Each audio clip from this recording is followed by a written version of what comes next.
बोल राव. नमस्कार, माझे नाव आनंदी नागनाथ ठाकूर आहे. माझे पात्र मीरा काकू.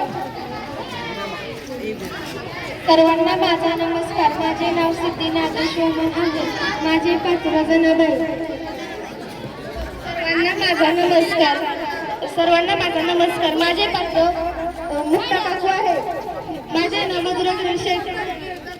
सर्वांना माझा नमस्कार. माझे नाव समर्थ संदीप निलवडे. माझे पात्र निवृत्ती गुरुजी. इकडे दारा लोकांना दिसावं सर्वांना असं माझा जरा. नमस्कार. माझे नाव श्रेयश रमाकांत गिरते. मी गावचा सरपंच.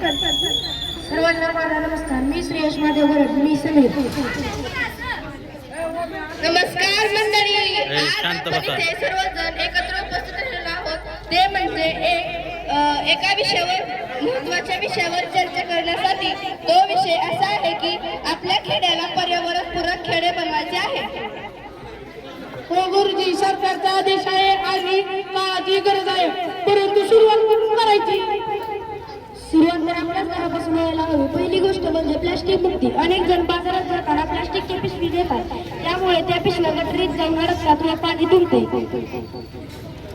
अरे समीर, वर्ष झालं आम्ही कचरा उचलण्यातच टाकतो. त्याचं काय करायचं बरं?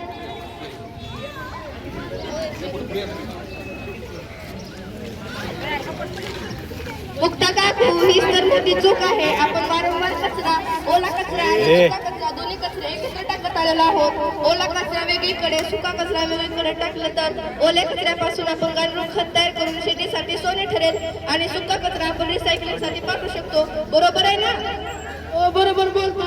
ग्रामपंचायत तर्फे आपण प्रत्येक वाडीत एक कचऱ्याच्या पेट्या ठेवू. पण पाण्याचं काय? उन्हाळ्यात विहिरी, त्यासाठी आपल्याला पाणी अडवा, पाणी जिरवा ही मोहीम काढावी लागेल. पावसाचे पाणी वाया जाण्यापेक्षा आपण गावाच्या बाजूला बंधारे किंवा घरावरचे पाणी जमिनीत मुरून पाण्याची पातळी नक्कीच वाढवू शकतो. वा समीर, बरोबर आहे. पाण्याचा तर प्रश्न मिटला, पण रस्त्यावरच्या खंडांचं काय? जे रस्त्यावरच्या खंडावर